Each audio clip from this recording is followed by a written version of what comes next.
Hallo liebe Community, hier bin ich mit dem Chris und nächste Teil, die wunderschöne Print-NC. Ja, wie ihr seht, heute kam der Stahl und Chris hat das schon mal so ein bisschen aufgetüdelt hier, wie das aussehen wird.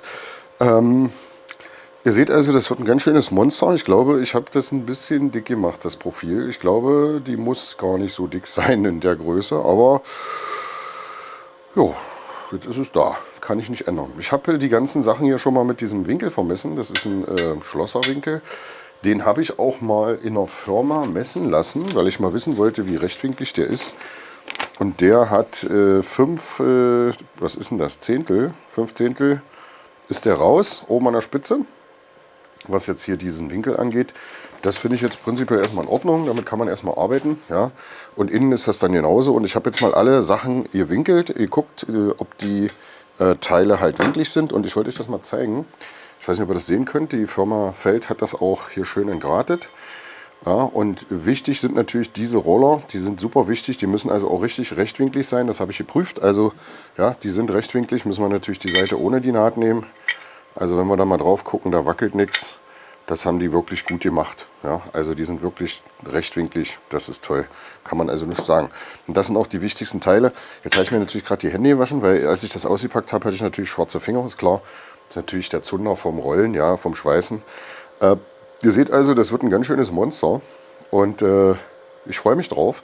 Die wird dann da auf der Seite da hinten, da wo die extra 300 steht, da mache ich dann Platz, da wird sie dann hinkommen, kriegt sie dann einen schönen Tisch, den müssen wir noch bauen, aus Holz wahrscheinlich, wird sie einen Tisch bekommen.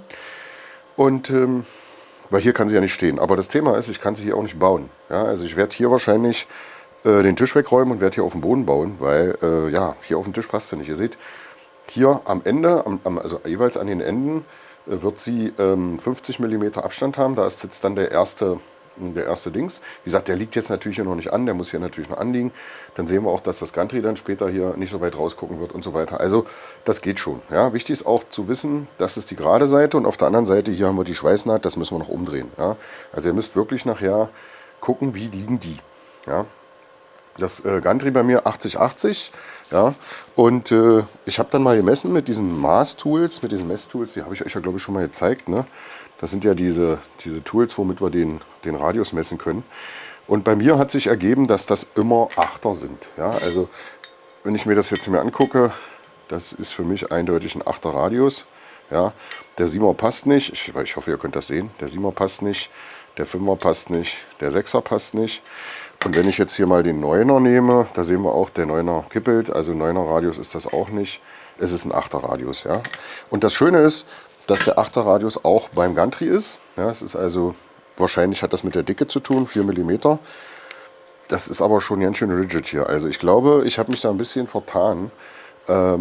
Ich glaube, für die Größe, die wir hier gemacht haben, brauchen wir gar nicht so eine dicken Profile, glaube ich. Weil ich glaube, die Originale hat, glaube ich, auch 65 cm Abmaß und da haben sie 50er Profile genommen oder so. Und das ist ja 80 x 60 und das ist hier 80 x 80, ne, das Gantry.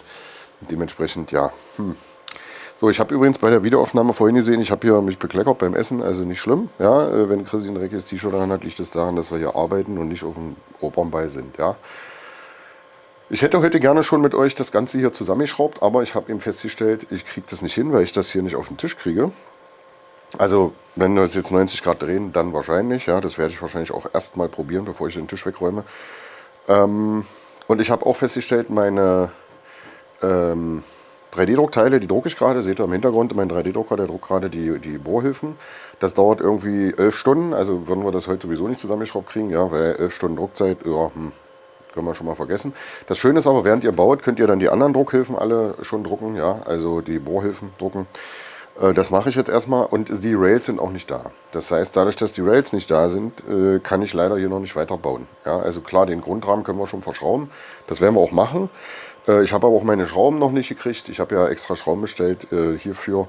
Die sind auch noch nicht da. Ich habe Schrauben, aber ich will dann alles eine Länge haben und die habe ich leider auch noch nicht bekommen. Und dementsprechend kann ich euch jetzt erstmal nur den Rahmen zeigen. Aber ich wollte euch das halt auch mal zeigen. Das ist halt auch super rechtwinklig hier, das Zeug, ja. Auch hier die Schnitte von der, wie gesagt, von der Firma Feld, ich zeige euch das nochmal. Also kann man eigentlich nichts sagen. Ja? Also ist wirklich sauber geschnitten. Ja, Ich weiß nicht, ob sie das mit der Flex entgratet haben, weil sie geschrieben haben, wurde professionell entgratet. Für mich sieht das eher aus wie eine Flex. Ja, sieht nicht wirklich aus wie eine mit Maschine entgratet, aber die Qualität ist ausreichend und ich muss es nicht mehr entgraten. Ja, es ist okay. Ja. Und der Plan ist dann natürlich, wenn ich fertig bin mit dem Rahmen und den ganzen Linearführungen und den ganzen Bohrungen, die wir drin haben, dass wir das Ganze dann zum Pulvern bringen und dann wird das gepulvert. Ja, weil ich habe keine Lust auf Farbe, das geht sowieso ab und das gepulverte geht nicht ab. Da muss ich dann aber erstmal fragen, was das kostet. Ja, das Pulvern, das weiß ich noch nicht. Wenn das hier 400 € kostet, das Pulvern, dann lasse ich das, dann mache ich da Farbe drauf. Ja, also ihr seht, das wird ein ganz schöner Trümmer. Die Arbeitsfläche ist ja das hier. Ich meine, gut, die Spindel kommt nicht ganz bis hierher, also uns fehlen ja ein paar Zentimeter links und rechts. Aber so prinzipiell ist das schon eine ziemlich große Arbeitsgröße, finde ich. Ja? Also das ist schon eine ganz schöne Rakete. Tutti, das wollte ich euch zeigen. Das ist das Update. Stahl ist da. Firma Feld in Eitorf kann ich empfehlen.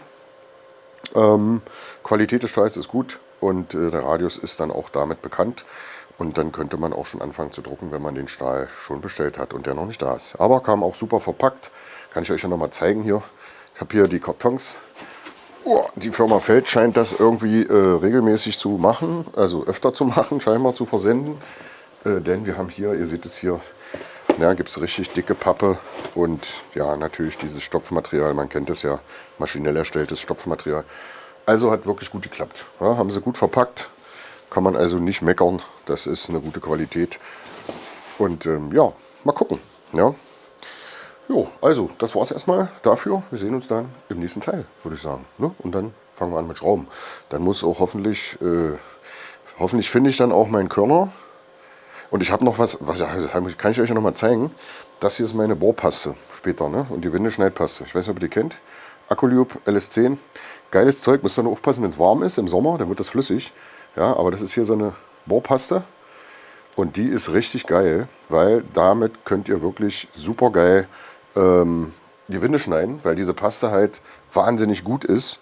Und ja, die benutze ich halt oder habe ich früher auch beruflich benutzt. Und dementsprechend kann ich euch die wirklich empfehlen. Ja, das ist wirklich ein schönes Zeug. Ja, gut. Und was wir natürlich auch noch brauchen, ist denn hier sowas hier, Loctite und so. Das brauchen wir aber später erst. Ja, das ist jetzt noch nicht wichtig. Ach, und ein Update ist auch noch da. Die Platinen für meine Selbstbau-Dings sind auch gekommen. Ja, also hier für meinen AVX 1. Die sind auch gekommen. Müssen wir mal gucken. Ja, schöne kleine Platine geworden. Mal schauen, wann ich den baue. Also für die, die jetzt da auch noch mal zugucken. So, dann haue ich jetzt mal los hier. Ich werde jetzt ein bisschen zocken, weil, ja, bauen kann ich jetzt nicht. Und ich sagte ja, das Projekt wird ein bisschen Zeit in Anspruch nehmen. Das wird nicht alles am nächsten Tag sein, das Video. Ne? Also da bitte ein bisschen entspannt sein. Wenn ihr mitbauen wollt, könnt ihr das ja schon machen. Ja? Jutti, wir sehen uns dann im nächsten Video. Macht es gut, euer Knut. Ah ne, ich heiße ja Chris. Aber den Spruch habe ich schon mal gebracht. Langweilig.